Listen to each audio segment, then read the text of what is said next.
미국의 항공모함 칼빈슨함도 뭐 항로를 변경해서 한반도로 향하고 있고 내일쯤이면 이제 한반도 주변에 도착을 할 것으로 보이는데 이런 와중에 북한이 추가적인 도발을 할 수가 있을까요? 지금 그 문제가 사실은 그 두 가지 관점에서 보는데 ICBM 발사는 굉장히 억제할 작용이 크죠. 그런데 항공모함이 혼자 다니는 게 아니라 양옆에 호위함을 달고 다니는데 한 서너 척의 SM-3 요격 미사일 체계를 갖춘 이지스함들을 데리고 다니는데 이것이 항로상 이제 동창내에 쏘면은 이제 평택상공으로 해서 그 우리 오키나와를 해서 필리핀, 호주까지 해서 이렇게 지구가 동그랗지 않습니까? 이거 쉽게 설명을 드리면 이런 궤도상의 순양함들을 배치를 해서 그 요격을 하겠다라는 의도를 이제 미국이 내비친 거로 판단이 되고요. 거기에 이제 일본 이지스함도 합류하고 그리고 오키나와 일본 요코스카의 로널드 레이건호가 수리 중에 있자면 그 순양함들이 역시 있거든요. 이거 역시 배치를 하면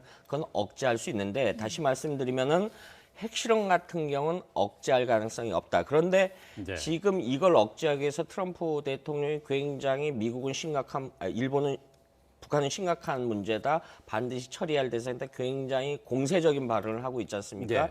이 부분에 대해서 김정은 역시 굉장히 위축돼 있는 상황은 맞는 것 같습니다. 짧게 하나만 더 여쭤보죠. 그 중국의 역할이 상당히 중요합니다.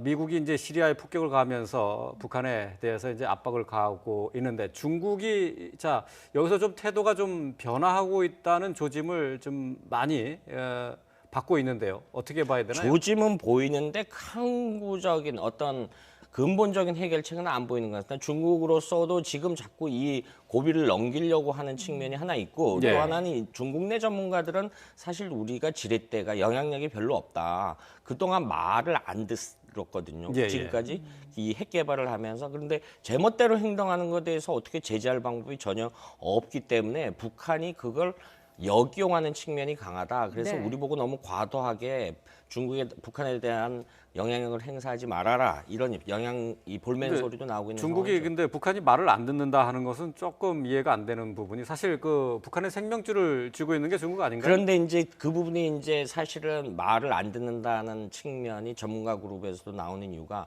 생명줄을 끊으니까 난민 발생을 하죠. 난민 발생이 휴전선을 넘어서 한국으로 오거나 일본으로 갈 가능성은 극히 적죠. 국경을 넘어서 동북 삼성으로 가게 됩니다. 그럼 이거는 인도주의적 재앙 문제가 발생하기 때문에 또 다른 측면의 문제가 발생인데 중국은 사실 그걸 가장 걱정하는 겁니다. 알겠습니다. 북한의 한반도를 중심으로 한 4월 위기설 관련된 내용들을 김주환 YTN 정치안보 전문 기자와 함께 나눠봤습니다. 고맙습니다. 맞습니다. 트럼프 정부가 시리아에 이어 아프간 IS 거점에서 거침없는 군사 공격을 이어갔습니다. 핵무기를 제외하고는 가장 파괴력이 큰 폭탄으로 알려진 모압을 투하했습니다. 북한에 대한 경고의 메시지로 해석됩니다. LA 김기봉 특파원이 보도합니다. GBU-43이라는 정식 명칭보다 모든 폭탄의 어머니라는 영문 이니셜을 딴 모압으로 더 잘 알려진 폭탄. 10여 톤의 폭약이 지상 3m 상공에서 터지면서 반경 500m의 모든 생물체를 제거해 핵무기를 제외하고는 파괴력이 가장 큰 무기입니다. 지난 2003년 이라크전 때 개발돼 실험 투하를 했지만 실전 공격은 이번이 처음입니다. 아프간 난가러주 아친 지역에 있는 IS의 동굴 군사 기지를 타격한 것입니다. We targeted a system of tunnels and caves that ISIS fighters used to move around freely, making it easier for them to target U.S. military advisors and Afghan forces in the area. 이번 공격은 폭탄의 파괴력보다 더 큰 정치적 의미로도 해석됩니다. 지난주에 시리아 정부를 타격한 미국이 IS도 공격함으로써 누구든 군사 공격의 대상이 될 수 있다는 메시지를 던진 것으로 보입니다. 트럼프 대통령은 이번 폭탄 투하를 매우 성공적이라 칭찬하며 북한 문제도 해결돼야 한다고 말했습니다. I don't know if this sends a message. It doesn't make any difference if it does or not. North Korea is a problem. The problem will be taken care of. 실제로 트럼프 대통령은 시리아 군사 공격에 대해 미 국내 여론의 높은 지지를 받았고 북한 문제와 관련해 중국을 움직이는데도 효과를 본 것으로 평가되면서 그의 강경 행보가 힘을 얻고 있는 모습입니다. LA에서 YTN 김기봉입니다. 미국의 북한 전문 매체가 북한이 6차 핵실험 준비를 마쳤다고 보도한 가운데 트럼프 미 대통령이 트위터를 통해 중국이 북한을 적절히 다룰 것이라고 확신하며 그렇지 않다면 동맹과 함께 북한 문제를 다룰 것이라고 강조했습니다. 미국이 시리아에 이어 아프간의 IS 거점에 핵무기를 제외하고는 가장 파괴력이 큰 폭탄을 투하했습니다. 언제든 군사 행동을 할 수 있다는 메시지로 보입니다. 검찰이 최순실 게이트 고발자였던 고영태 씨에 대해 알선수재 혐의 등으로 구속영장을 청구했습니다. 고 씨 측은 검찰의 체포가 부당하다며 체포 적부심을 청구했지만 법원은 기각했습니다. 5개 정당 대선 후보들이 첫 TV 토론회에서 자질과 안보 등 정책 현안에 대해 설전을 벌였습니다. 문재인 안철수 후보는 적폐 세력이 누구인지를 두고 대립했고 홍준표, 유승민, 심상정 후보는 자질 논란을 벌였습니다. 최순실 게이트 여파로 대기업 후원금이 뚝 끊기면서 10달 앞으로 다가온 평창 동계올림픽이 예산난을 겪고 있습니다. 공기업과 금융기관이 대안으로 거론되고 있지만 이마저도 여의치 않은 상황입니다. 오늘은 전국에 봄비가 내리겠고 바람이 강하게 불면서 쌀쌀하겠습니다. 비의 양은 많지 않겠지만 일부 지역은 돌풍과 벼락이 동반될 것으로 보입니다. 네, 오늘의 뉴스탑 10의 1위 소식. 긴박하게 돌아가는 한반도 정세 속에서 김정은이 오늘 군사 행보를 공개적으로 또 노출을 했습니다. 특수부대를 참관했다고 하는데 북한의 움직임에 주변국들의 눈길이 쏠려 있는 그런 상황입니다. 그래서일까요? 그래서 일부러 이런 군사 행보를 한 건 아닐까? 그런 생각이 듭니다. 어떻습니까? 의도가 김정은의 이런 행보 어떤 의도일까요? 네, 지난번에 우리가 그 독수리 훈련할 때, 네. 키리조브 훈련할 때, 네. 미국의 특수부대원들 그 1000명이 네. 북한에 가서 김정은을 참선하고 훈련했지 않습니까? 그랬죠. 근데 북한이 거기에 맞대응을 해서 이번에 자기들도 뭐 수송기, 그다음에 네. 헬기를 동원해서 네. 우리 후방에 침투해가지고 네. 우리 요인을 암살하는 그런 네. 훈련을 했습니다. 그러니까 자기들도 그런 능력이 있다 이런 걸 보여주려고 그렇군요. 훈련을 한 것입니다. 이정훈 의원께 묻겠습니다. 그러면 지금 방금 말씀하신 특수부대의 특수훈련 구체적으로 어떤 내용으로 어떤 과정으로 이루어진 훈련을 한 지금 겁니까? 우리 앵커가 계신 그 뒷면에 서흥공항이라고 하는 데가 있죠. 서흥공항. 네. 황해남도쯤 될 겁니다. 네. 우리 그 연평도에서 북쪽으로 올라가면 있는 지역인데 네. 그쪽 지역에서 3월 27일, 28일, 29일 계속 북한 지역에는 거의 항공기가 뜨는 게 없어요. 네. 항공기가 뜨게 되면 우리 레이더가 다 잡는데 네. 속도를 보게 되면 헬리콥터인지 뭔지 판단이 되는데 그런 비행기들이 쭉 떴었습니다. 그래서 서흥공항 부근 지금 원형으로 쳐놓은 데에서 네네네. 거기에서 아마 훈련을 해놓고 아하. 지금부터 한 2주 전이죠. 이제서야 공개하는 걸로 판단이 됩니다. 그러니까 지금 맞서는 게 아니라 미리 준비해 놨다가 네. 지금 뭐 태양절 다가오고 하니까 이렇게 정치적 쇼를 하는 걸로 저는 판단하고 있습니다. 네. 자, 그리고요. 태양절을 바로 코앞에 두고 지금 김정은이 외신 기자들을 대거 초청을 했다라고 하는데 누구누구를 초대를 했는지는 알 수 없나요? 심정국 차장. 그리고 이게 어떤 의도인가요? 외신 기자들을 이렇게 끌어모으는 것. 태양절에 무슨 빅 이벤트를 정말 하려고 하는지 4월 11일부터 한 열흘 정도 체류를 하는 초청장을 미국과 일본 서방 언론 그러네요. 기자 200명 정도를 불러가지고 아마도 체제 선전용으로 자기네들이 얼마나 뭐 보여주고 싶은 것 정도만 보여주지 않겠습니까? 뭐 과학기술의 발전이라든지 같은 것들 보여줄 걸로 예상이 됩니다. 네. 제가 볼 때는 현재 트럼프 대통령이 북한에 대해서 선제 타격을 하거나 공격을 막는 방법은 외국 기자들을 많이 데려오는 겁니다. 200명이나 갖다 놨기 때문에 적어도 더 기자가 있는 동안은 절대로 트럼프가 평양을 공격할 수 없다라는 목적을 가지고 데리고 왔고 그 다음에는 이제 여명거리 같은 북한이 이제 야심적으로 이렇게 그 건설한 그 발전상 같은 걸 보여주기 위해서 한 것 같은데 가장 큰 게 현재 우리가 너희들이 유엔 제재를 아무리 한다 하더라도 우리는 이렇게 우리 평양을 발전시키고 국가를 이렇게 꾸릴 능력이 있다. 너희들 유엔 제재는 아무런 의미가 없다. 이런 걸 과시하려고 기자들을 많이 이제 데리고 온 것 같습니다. 그렇군요. 저는 미국이 만약에 서지컬 스트라이크를 한다 그러면 기자들 숙소나 기자들 동선은 피해서 김정은이 있는 데만 때릴 수 있다고 봅니다. 그렇게 해서 김정은이나 북한 요인들을 제거하는 건 가능한데 그다음에 저기 가시는 외신 기자들이 그다음에 인질로 잡힐 거예요. 그렇겠죠. 제가 취재를 해서 하나 최근에 밝혀낸 게 네. 그 말레이시아에서 김정남 CC는 돌려줬잖아요. 네네. 돌려준 이유 중에 중요한 이유 중에 하나가 네. 9명의 말레이 사람들이 있었죠. 네네. 죽이겠다 그랬습니다. 아하, 북한에 남아있는 9명의 말레이시아인을 죽이겠다고. 그거 말레이 통보하고 그중에 4명이 어린이였거든요. 아하. 거기서 말레이 총리가 이런 게 어딨어 하고 전쟁할 수도 없고 하니까 그걸 다 들어주는 겁니다. 아하. 그러니까 저렇게 가셨다가 까딱 잘못하면은 인질로 잡히면 큰 문제가 될 수 있는데 네. 우리 가신 기자들 취재도 좋지만 조금 신중하시길 바랍니다. 그렇군요. 그리고요, 이 외신 기자들에게 오늘 아침에 일찍 새벽부터 일정을 다 취소하고 북한 측에서 그랬답니다. 오늘 빅 이벤트를 보게 될 것이다 라고 했는데, 그리고 따라가 봤더니 여명거리 지금 준공식을 하는 모습을 보였거든요. 자, 그러면 이거였을까요? 여명거리를 공개하는 게 북한이 말한 빅 이벤트였을까요? 어떻게 보십니까? 예, 일단은 그렇게 말했기 때문에 4월 13일 날 여명거리를 이제 공개한 게 네.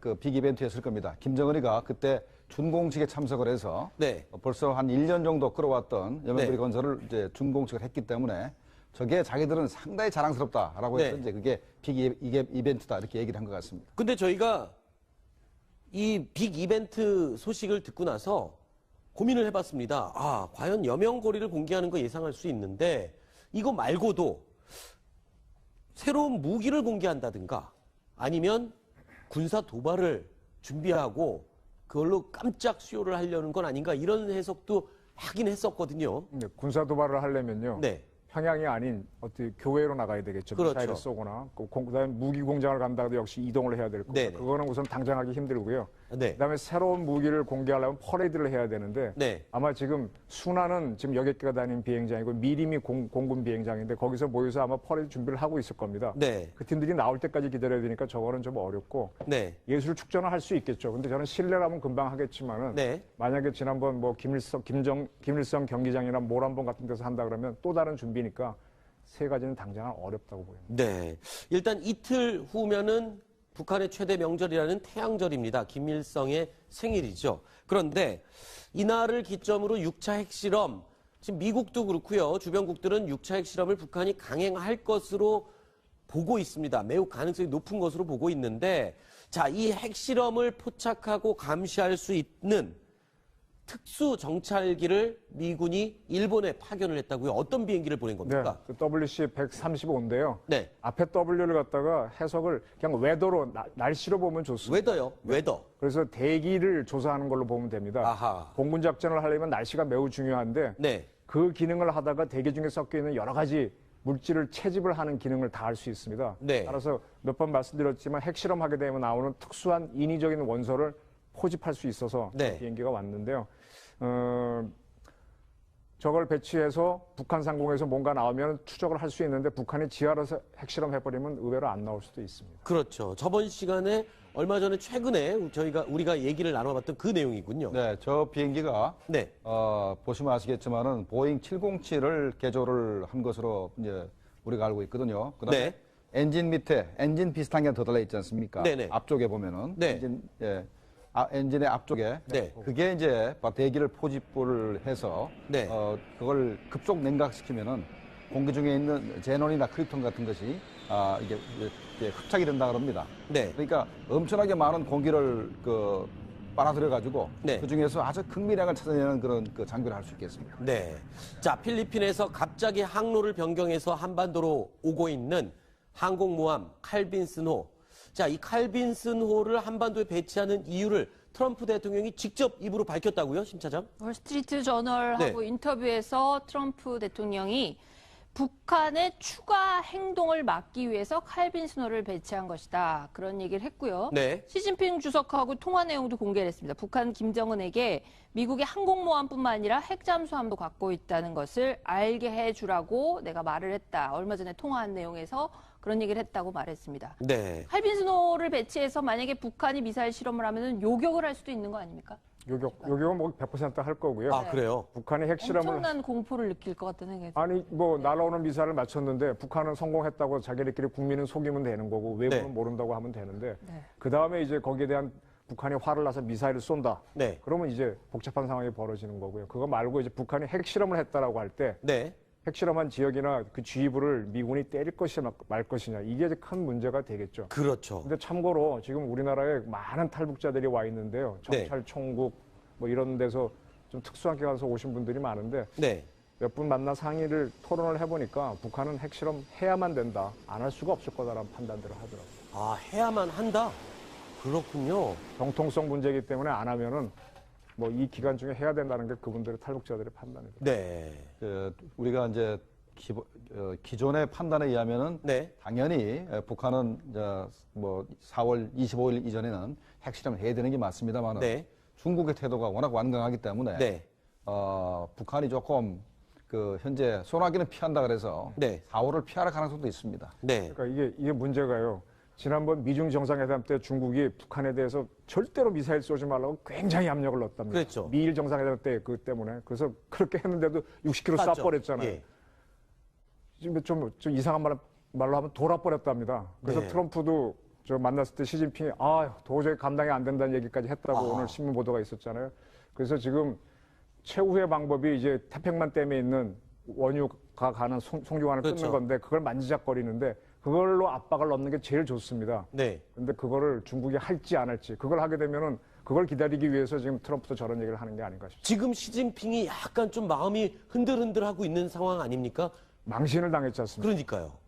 근데 예. 또 이번에 저렇게 하게 되면 미국이 조금 풀어주는 모습 보이지 않습니까? 그렇죠. 또 조이면 어떡할 겁니까? 그러니까 그렇죠. 지금 상당히 힘든 상황이 됐습니다. 네. 그런데 지금 태양절 15일이지 이틀밖에 안 남았어요. 그러면 북한이 도발을 할 텐데 아니면 할 가능성이 높을 텐데 그거를 제재하기 위해서 칼빈슨 호가 오는 거 아닙니까? 그런데 칼빈슨 호가 필리핀에서 그 큰 배가 여기까지 15일까지 지금 도착할 수는 있을까요? 저는 속도가? 전 타러 오게 되면 한 60km 달리니까 배는 24시간 다 달리잖아요. 그럼 네. 하루에 한 1000km 달리니까 2, 3일이면 온다고 보는데 아. 뭔가 지금 미국이 저 말이 사실이라면은 네. 다른 배를 먼저 보내고 이건 구축함만 오면 되거든요. 항공모함은 필요 없거든요. 네네. 그건지 아니면 뭐 또 다른 작전을 하는 건지 저는 좀 그런 의심들을 해보고 있습니다. 그렇군요. 자, 그런데 중국 관영 매체에 실린 사설 보면은 제가 아까 잠깐 말씀드렸는데 시진핑이 지금 마음이 조금 흔들흔들하고 있다. 이게 중유카드 기름 공급 중단을 지금 할지 말지 점점 더 많은 중국인이 대북 제재 강화를 지지를 하고 있다. 그러니까 중국 내 여론도 지금 움직임이 달라지고 있는 것 같아요. 북한이 이달 또는 도발을 한다면 이번 달 또 도발을 한다면 중국 사회는 대북 원유 공급 중단을 포함한 유엔 결의안을 원할 것이다. 자, 이게 시진핑뿐만 아니라 중국 내부의 기류도 지금 점점 북한을 향해서 등을 돌리는 게 아닌가 이런 느낌.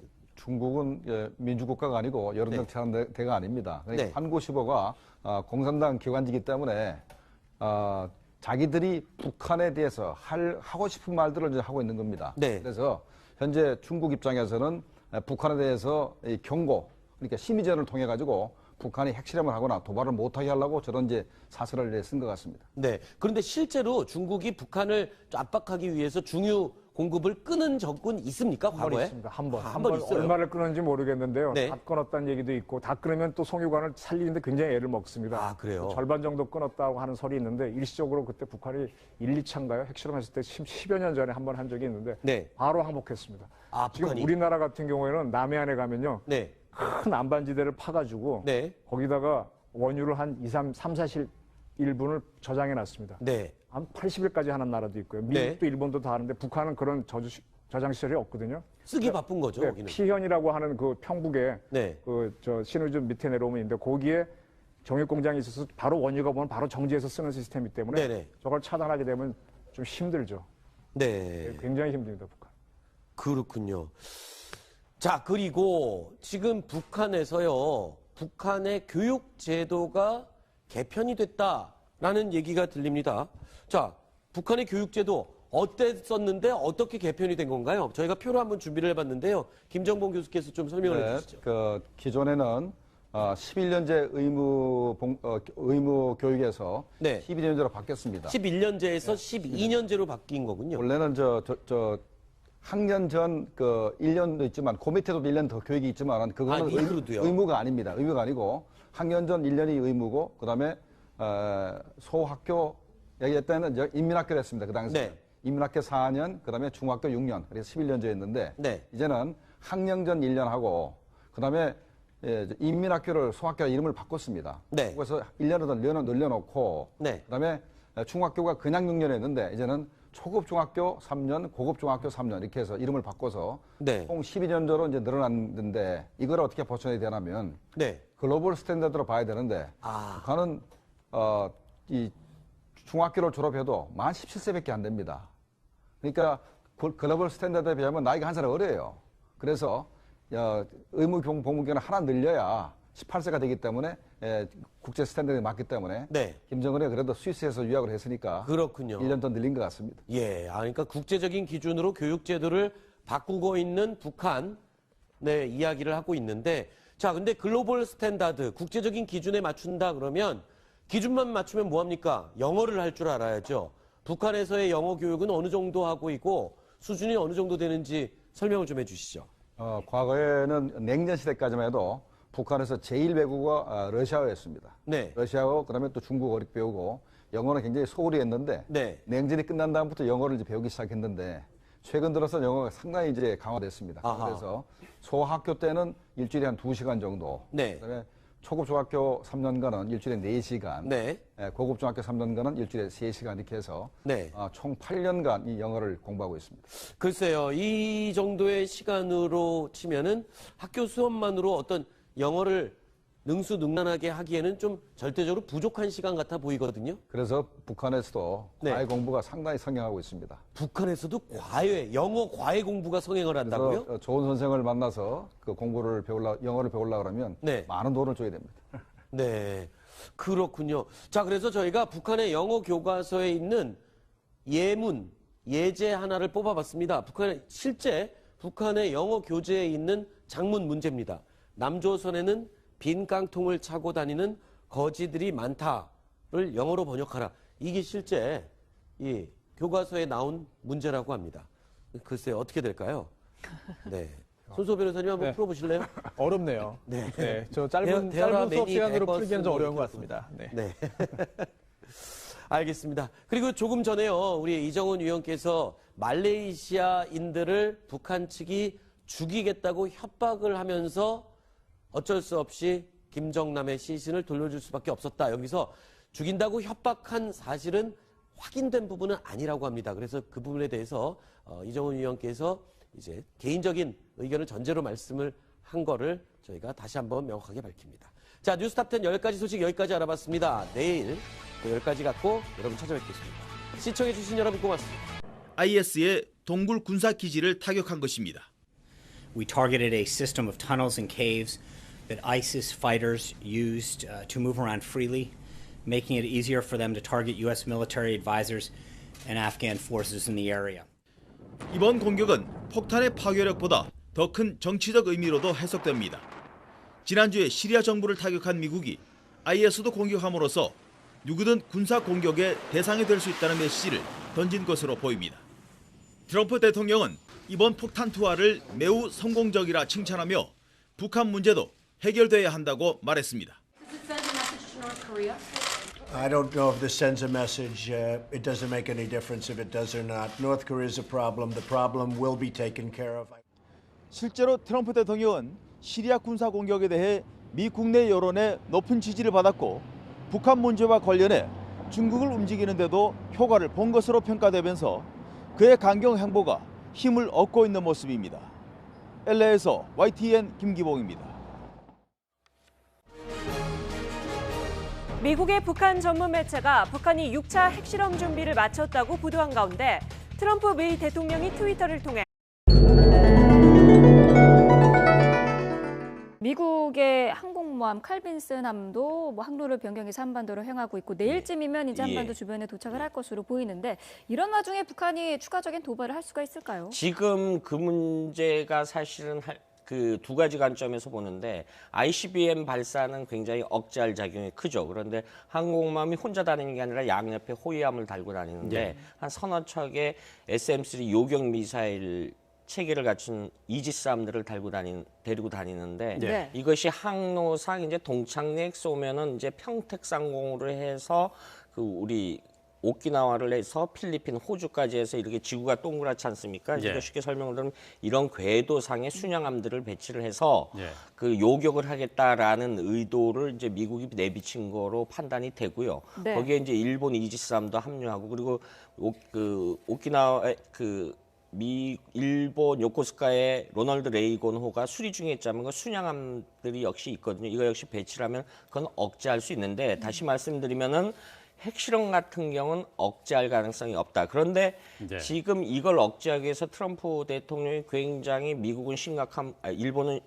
북한은 심각한 문제다. 반드시 처리할 대상이다. 굉장히 공세적인 발언을 하고 있지 않습니까? 네. 이 부분에 대해서 김정은 역시 굉장히 위축돼 있는 상황은 맞는 것 같습니다. 예. 네. 짧게 하나만 더 여쭤보죠. 그 중국의 역할이 상당히 중요합니다. 네. 미국이 이제 시리아에 폭격을 가하면서 북한에 대해서 이제 압박을 가하고 있는데 중국이 여기서 좀 태도가 좀 변화하고 있다는 조짐을 좀 많이 받고 있는데요. 어떻게 봐야 되나요? 조짐은 보이는데 항구적인 어떤 근본적인 해결책은 안 보이는 것 같습니다. 중국으로서도 지금 자꾸 이 고비를 넘기려고 하는 측면이 하나 있고 네. 또 하나는 중국 내 전문가들은 사실 우리가 지렛대가 영향력이 별로 없다. 그동안 말을 안 들었거든요. 예, 예. 지금까지 이 핵 개발을 하면서 그런데 제멋대로 행동하는 것에 대해서 어떻게 제재할 방법이 전혀 없기 때문에 북한이 그걸 역이용하는 측면이 강하다. 그래서 네. 우리 보고 너무 과도하게 북한에 대한 영향력을 행사하지 말아라. 이런 이 볼멘 소리도 나오고 있는 중국이 상황이죠. 근데 북한이 말을 안 듣는다 하는 것은 조금 이해가 안 되는 부분이 사실 그 북한의 생명줄을 쥐고 있는 게 중국 아닌가요? 그런데 이제 그 부분이 이제 사실은 말을 안 듣는다는 측면이 중국이 북한을 확 적절히 다룰 것이라고 확신하며 그렇지 않다면 동맹과 함께 북한 문제를 다룰 것이라고 강조했습니다. 미국이 시리아에 이어 아프간의 IS 거점에 핵무기를 제외하고는 가장 파괴력이 큰 폭탄을 투하했습니다. 언제든 군사 행동을 할 수 있다는 메시지로 보입니다. 검찰이 최순실 게이트 고발자였던 고영태 씨에 대해 알선수재 혐의 등으로 구속영장을 청구했습니다. 고 씨 측은 검찰의 체포가 부당하다며 체포 적부심을 청구했지만 법원은 기각했습니다. 5개 정당 대선 후보들이 첫 TV 토론회에서 자질과 안보 등 정책 현안에 대해 설전을 벌였습니다. 문재인 안철수 후보는 적폐 세력이 누구인지를 두고 대립했고 홍준표, 유승민, 심상정 후보는 자질 논란을 벌였습니다. 최순실 게이트 여파로 대기업 후원금이 뚝 끊기면서 10달 앞으로 다가온 평창 동계올림픽이 예산난을 겪고 있습니다. 공기업과 금융기관이 대안으로 거론되고 있지만 이마저도 여의치 않은 상황입니다. 오늘은 전국에 봄비가 내리겠고 바람이 강하게 불면서 쌀쌀하겠습니다. 비의 양은 전문가 그룹에서도 나오는 이유가 생명줄을 끊으니까 난민 발생을 하죠. 난민 발생이 휴전선을 넘어서 한국으로 오거나 일본으로 갈 가능성은 극히 적죠. 국경을 넘어서 동북 삼성으로 가게 됩니다. 그럼 이거는 인도주의적 재앙 문제가 발생하기 때문에 또 다른 측면의 문제가 발생인데 중국은 사실 그걸 가장 걱정하는 겁니다. 예, 알겠습니다. 북한의 한반도를 중심으로 한 4월 위기설 관련된 내용들을 김주환 YTN 정치안보 전문 기자와 함께 나눠봤습니다. 고맙습니다. 맞습니다. 트럼프 정부가 시리아에 이어 아프간 IS 거점에서 거침없는 군사 공격을 이어갔습니다. 핵무기를 제외하고는 가장 파괴력이 큰 폭탄으로 알려진 모압을 투하했습니다. 북한에 대한 경고의 메시지로 해석됩니다. LA 김기봉 특파원이 보도합니다. GBU-43이라는 정식 명칭보다 모든 폭탄의 어머니라는 영문 이니셜을 딴 모압으로 더 잘 알려진 폭탄. 10여 톤의 폭약이 지상 3m 상공에서 터지면서 반경 500m의 모든 생물체를 제거해 핵무기를 제외하고는 파괴력이 가장 큰 무기입니다. 지난 2003년 이라크전 때 개발돼 실험 투하를 했지만 실전 공격은 이번이 처음입니다. 아프간 난가러주 아친 지역에 있는